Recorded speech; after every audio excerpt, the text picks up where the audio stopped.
Hey everyone, and welcome to the latest episode in our ongoing Disneyland series for the month of June. This week we're talking about dining at Disneyland, and in this episode we are talking about our 12 favorite snacks at Disneyland that you must try on your next visit. Now, before we get into the details of that, just want to remind everybody we are giving away not one, but 2 5-day, 4-night packages at the Disneyland Resort. And if you want to learn how you can be one of the lucky winners, all you need to do is go to wdwinfo.com/Disneyland, and you'll see a nice big banner link thing there that will take you to the contest page and explain all those details to you. So wdwinfo.com/Disneyland.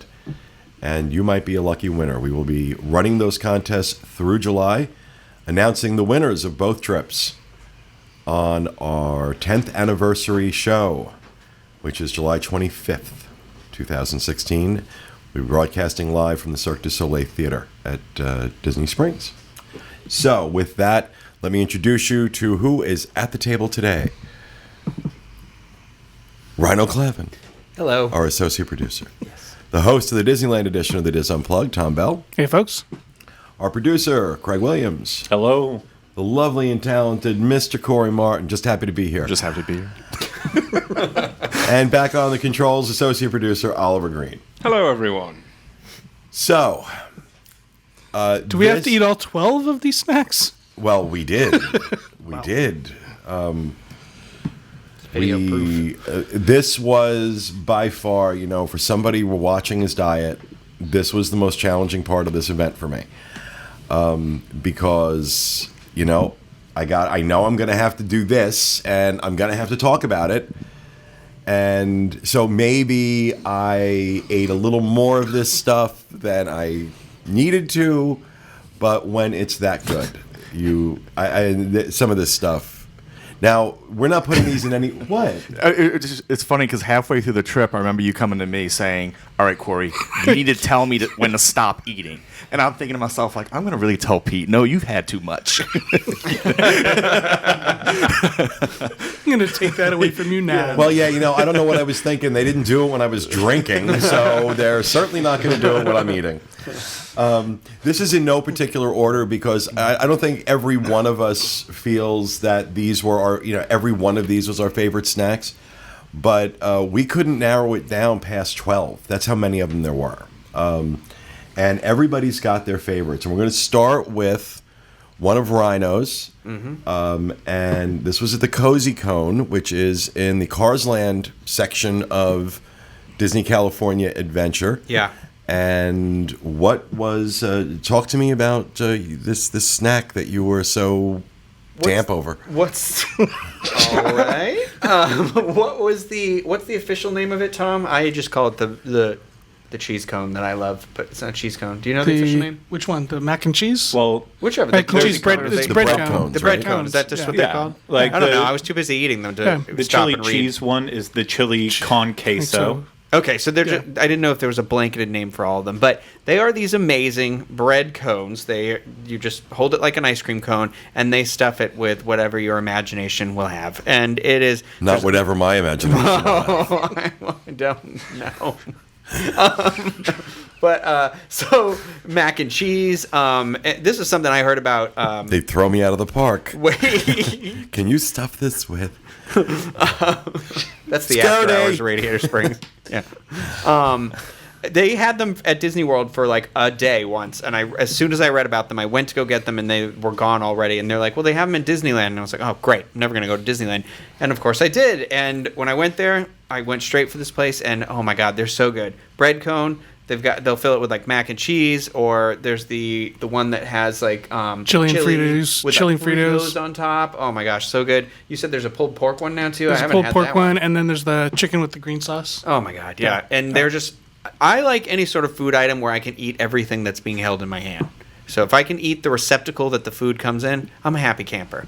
We really should preface with this. Most of the things we're going to talk about, well, not most of them, some of them. I'm sorry, but this is the guy who will eat the styrofoam from McDonald's. So, it has happened. Stuff like the cones. Some normal human beings would probably consider this a meal on its own. Yeah. But we just consider them snacks. So that says a lot about this. Yeah, I am always like, oh, here's a snack. And they're like, oh, is that your lunch today? And I just you get out have my to face. stand up to eat it because you can't really set it down on the table, so it's a snack. Yeah. If you can eat everything that you're holding in your hand, snack. That's my definition of a snack. That's why I often will hold pot roasts whole in my hand and just eat them like that. That's why I like bone-in ribeyes. We have a picture of that. We have a picture of Corey doing a King Henry VIII routine with the bone and ribeye. Yeah, Rhino really lost his stuff over these bread cones. Yeah.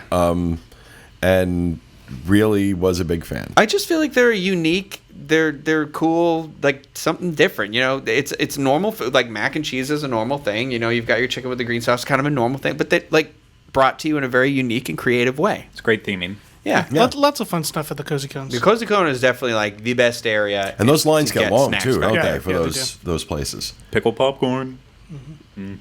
So, all right. The next one, we're going to switch over to Tom. Uh-oh. Because this surprised me because I ended up this one, really okay. liking this. Yeah. Will Perry and I, who are not seafood eaters, over at the Cove Bar, also in California Adventure. This is in the Pacific Wharf area. This is above the Ariel's Grotto restaurant, the Cove Bar. And the one thing they're famous for, actually they're famous for two things. One is their secret drink menu, but the other thing they're famous for is the lobster nachos.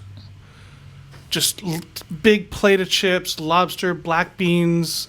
It's just like a spicy cheese sauce on. It was so good. It's one of those, like, you told me about this last year when I first came to Disneyland, and it was one of the one things in the list of things I wanted to do that I didn't get to. And, you know, I was like, oh man, that's a lot of hype after a year. And you get to those nachos and like, there's a lot of lobster on them too. And it's good lobster. It's real Yeah. lobster. I asked yeah. about that. Yeah, and not being a lobster aficionado, I've had lobster a couple times and hated it. I guess, and I was eating it in good places, but I found it rubbery and chewy and just not. I didn't like the texture of it.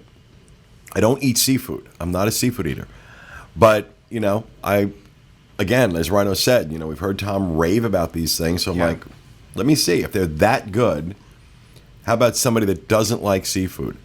And I don't know what fresh lobster tastes like, but I would imagine this is it. It was not chewy at all. It was really like, it was delicious. And, I think if it was just a lobster and nothing else, I probably wouldn't have liked it so much. But combined with the other flavors from the nachos and the sauce they put on, all the other things they put on it, I got to be honest. I mean this. I would absolutely make a point of going back there to have these. And, not from a standpoint of doing a show about it. I did.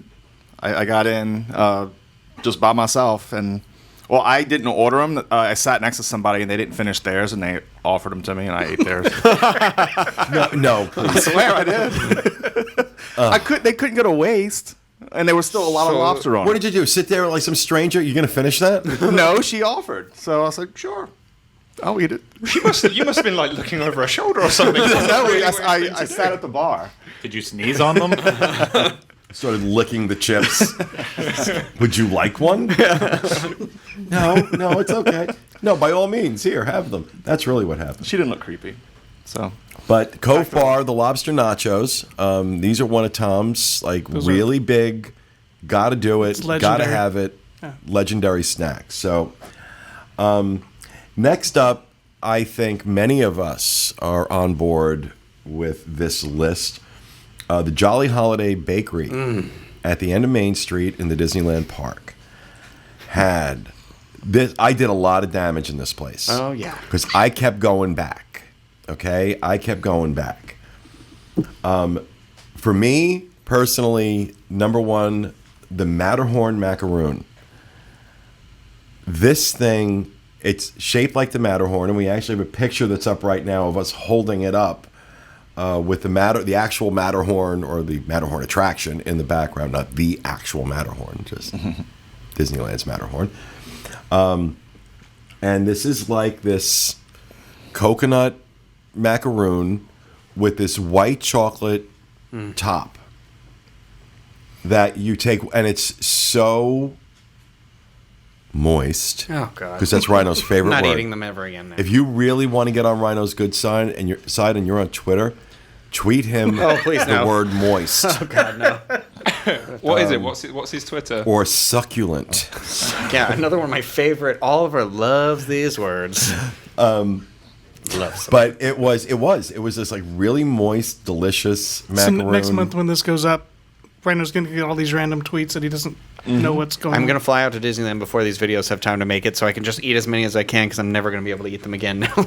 Absolutely. Does anybody disagree with me that ate these? That these were not superb? Oh no, they were. I don't normally like coconut that much flavoring. I guess I don't dislike the flavor, but it's just not a thing that I was like, oh, coconut macaroon, man. When it's done right, I like it. Oh my gosh, so good. Yeah. These were done right.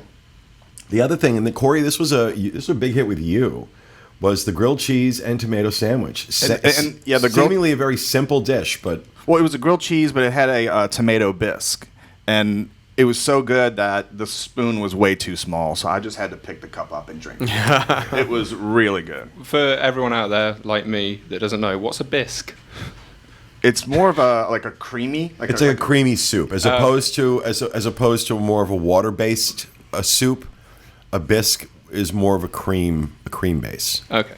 I find that I enjoy, I don't like tomato soup. I tried some of this tomato bisque, and I really enjoyed it because of that, because the texture's a little different. Yeah, it's delicious. It was absolutely delicious. One thing that we discovered, we Rhino, Steve Porter, and I had gone back to the Jolly Holiday one night to do some vlogs. Do some And- food research. Food research. I just, I wanted to try a few different things. I wanted to see what else. Okay, yeah, I know that the grilled cheese and the macaroon were really good, but let's try a few other things. So we tried there was a strawberry bunt cake. Oh my God. That it was, you want to talk about that M word. That was that, that was moist. that cake was dense. Moist. And it dense felt like with moisture. they had flown in the best baker in the world to have made this thing that just all those flavors came together so well. The strawberry. I say this in all sincerity. I constantly questioned the validity of my opinions on food this entire trip. So I was going back to a lot of these places, sometimes 2 or 3 times, and trying these things again because I'm like, okay, is it consistently like that, or did I get lucky? Yeah. And same thing with these things: the macaroon, the grilled cheese, the strawberry bundt cake, and the next item on our list, which was the 60th anniversary cupcake. Oh my gosh, yeah. I don't get it. I just sat out there tasting this stuff, saying, why can't we do this? Yeah. Why can't we do this out in Orlando? I don't get it. But Not to mention where we sat while we were eating, the Jolly Holiday located on the corner where it is, and at night they have all those string lights up outside. It was just the string lanterns up, and then you've got the Matterhorn there in the distance, and Tomorrowland, the castle all lit up. That's an experience in and of itself. But a lot of times, we've talked about this where you have a location at Disney that has this really great view and this great aesthetic, and you're distracted from the fact that the food sucks. Yeah. That's not the case here. You've got the view, you've got that ambiance and that atmosphere, and then you have these. We didn't try everything on the menu, but these 4 things were really good. Leads me to believe that the rest of it's probably pretty good too. Awesome bakery. This is at the end of Main Street on the left.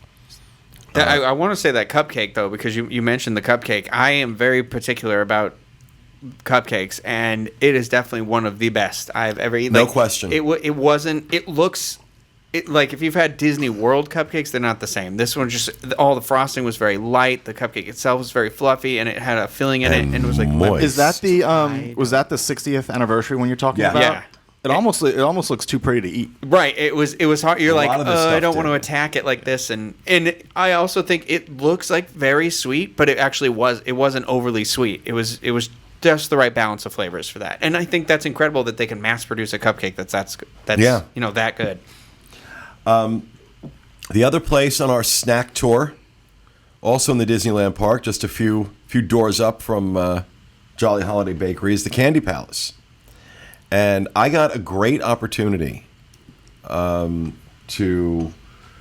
get into the kitchen where they were making I'm drawing a blank. Rocky Road. Rocky Road. And watching them make the Rocky Road from scratch. Now, I didn't actually have any of the Rocky Road, so I can't speak to it. But what was really bizarre for me was this guy who's been there. I forgot his name. Oh man, you say it in He's one of the videos. been there too. for 38 years. He's the head baker, the main baker for the Disneyland Resort. All the recipes go through him. All the processes go through him. And I watched this man make the marshmallow for the Rocky Road. And, look, I'm 51 years old. I'm a fairly intelligent man. It just, in all my years, never occurred to me that someone has to make marshmallow. It just never occurred to me. It's just that thing, I need marshmallow. Let me go to the store and buy it. Yeah, like what is marshmallow? Who knows? Well, but what he was explaining to me was that what they have to do to marshmallow that you buy in the store in order for it to have a shelf life really changes texture and flavor. And he gave me a piece of the marshmallow he had just made. And it was like nothing I'd ever tasted coming out of a store. And so I know one of the videos going up, we have a video of the Candy Palace, and I think we're probably running some B-roll over me talking about this process that you can kind of see, but we have video going up from the Candy Palace that kind of shows some of this process of him making this marshmallow and, getting this big sheet of Rocky Road ready for sale the next day. And it was just kind of cool to watch that process. So, Is it Rob? Is that the name of him? no. No. I'm just trying to look up random No, candy names. I really apologize because he was so nice to let me into his kitchen and film him. But two of the things that really stood out to us that we did try, that we loved at the Candy Palace, the 60th anniversary cake pops were, first of all, cake on a stick. I mean, why isn't there a Nobel Prize for that? It's not even the fully whole walking cooked, and too. eating It's like- thing too. Yeah. Yeah, the stick. It makes it easier, so you feel Well, less you bad know- about just Rhino and I are women on the go. We have to have our food on a stick. when you're an Or independent bread cone. businesswoman. You Yes. have to be When you're a successful independent busswoman, you One have to does juggle. want to keep the hands clean, You have to juggle. not mess up the nails. So, the 60th anniversary cake pops were particularly good, as was Tom talked about the English toffee. Oh, the English toffee is awesome. Mary Jo, who we talked about, loved the English toffee. Recommended it, so I grabbed a bag of that. So good. I believe that's made in that kitchen as well. I Yeah. think that's Oh, yeah. made on Yes. location there. Yeah. Not And everything in the Candy Palace is made in that kitchen, a lot of it is though. but a lot of Yeah. things are. And of course, if you're there at the holidays, Yes, why don't you tell them about that? homemade in-house made candy canes. Yeah, like Oh, and that, ladies and gentlemen, is what in the gay world we refer to as clutching one's pearls. I love candy canes. so throughout the season they'll make them there at the Candy Palace in Disneyland, and then across at Trolley Treats at California Adventure. They'll alternate, and several times a week they'll be making candy canes. And these are very hard to get, and They're- people line up at 5 o'clock in the morning Yeah. to get because they're first come, first serve. First come, There's a well, no, future you vlog for get in us. line, you get a ticket, and you can buy two. Oh man, I was It's a thinking process, let's huh? go out there it and is. get some Yeah, and then no, bring them no, back no. for it's Christmas. a process. And they're like mutant Jurassic candy canes. I mean, these things are huge, right? They're not like Yeah. little No, no, ones no. that Did hang you on the have one tree. when you went? Yeah. When you went this last Christmas? Yes, that's one of the benefits of doing a Christmas time Adventures by Disney Vacation with Dreams Unlimited Travel. Just throwing that out. No, it was. I got to have them. I still have one in my cupboard actually that I can't. Like, I'm saving it for a special occasion. I'm sure it's stale by now, but these things. I don't think candy canes go stale. They get a little chewy after a while. Not as hard, but you could still always eat them. But at least that's from my childhood. They're amazing. They're out of this world. Love them. Craig uses his to do tap dance routines. A T for two. A two for T. That's all. Putting on the Ritz.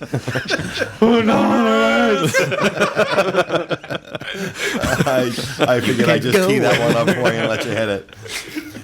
Got to go watch Young Frankenstein. Mel Brooks. You'll understand the reference. But, all right, moving on from Candy Palace, let's talk about why Rhino was given the name on this trip, the Lady Julep. Talk about clutching your pearls. All we heard all week. Mint julep, mint julep, mint julep, mint julep, mint julep. You even had a vlog up about that. I was having the first day we got there, like we had a couple meetings and stuff, and I went with Steve a couple times, and we kept trying to go get the mint juleps. And Disneyland has in Disney World, they'll keep anything open to like an hour after the park to get you to spend as much money as you can.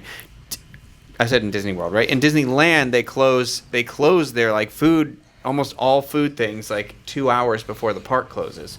I did not know this. So every night I'm thinking like, we can do it. We're going to get that mint julep. And every night I would get there, the window would close 5 minutes before for like 3 or 4 of the nights. And I was just like real defeated that I wasn't going to get the appropriate amount of mint julep within my blood system.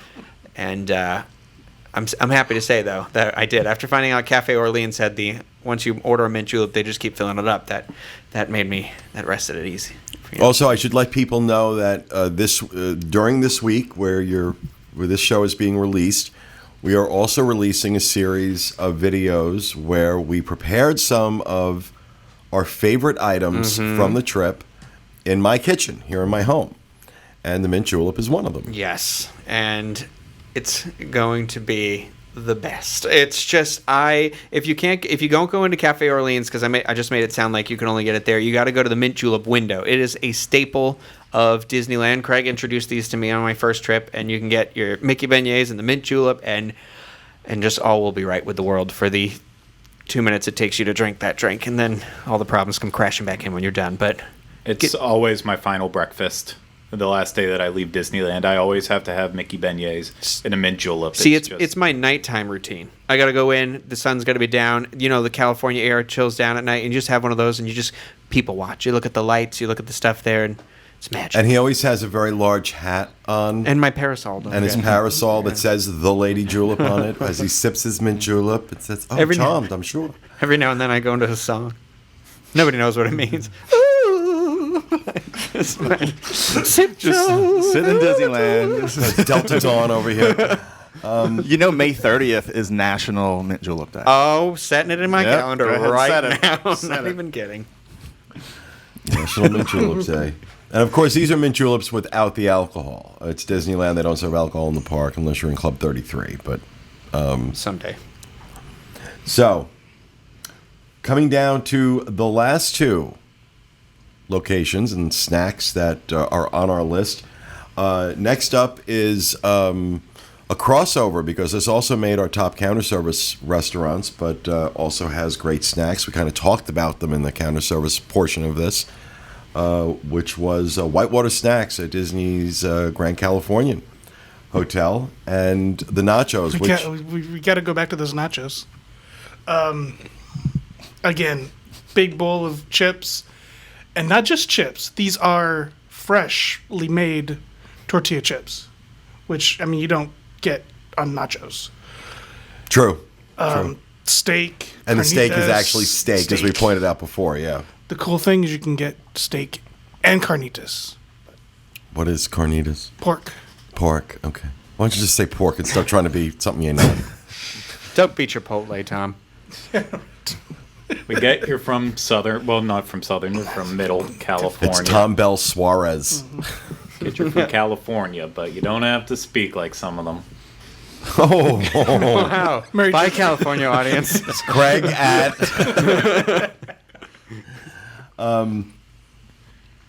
No, but the nachos were, I mean, absolutely superb nachos. And Tom had mentioned in one of the previous shows that that particular location's real easy to get to. If you're in California Adventure, you just come in the entrance into the Grand Californian, which goes right into the park, and just right around the corner. You're right there at Whitewater Snacks, and you get these nachos. So very good.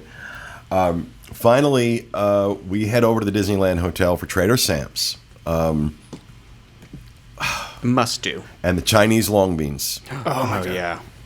With the sriracha. The sauce, yeah. Sriracha remoulade, which is, again, these panko bread crusted long beans that are deep fried. And then they have this real spicy, it's sriracha. It's a sriracha remoulade dip. Mm-hmm. And you just keep dipping and eating and dipping and eating, and then you order more of them. And again, really cool place to go hang out. Don't even bother looking for a table inside unless you're getting there the minute they open. Even outside, it's hard sometimes. Even outside, it's hard. But the Chinese long beans, I mean, a lot of stuff that they're serving, a lot of the snacks that they serve, the bar food they serve at Trader Sam's is great. But this one is like the one we all seem to gravitate towards. It's like the signature. You go there, you definitely have at least a plate or 2 or 3, 4 on your table for those. That's definitely you got to go to. It's like the thing we do when we go there. We go to Trader Sam's. We get that thing, you know. Yep, and it is. It's like it's tradition now. Yeah, it's tradition. Been doing it ever since we started going to Trader Sam's. So that is our list of 12 snacks you must try on your next visit to Disneyland. The bread cones at the Cozy Cone, lobster nachos at the Cove Bar, the Matterhorn macaroon, grilled cheese, strawberry bundt cake, 60th anniversary cupcake at the Jolly Holiday, the 60th anniversary cake pops, and the English toffee at the Candy Palace, the mint julep and the beignets at the Mint Julep Bar, the nachos at Whitewater Snacks, and the Chinese long beans over at Trader Sam's at the Disneyland Hotel. So that will do it for this episode. We hope you enjoyed it, and we hope you're not too hungry. And we'll be back with you again next time with another edition of the DIS Unplugged. Thanks for being with us, everyone, and remember, go to Disneyland.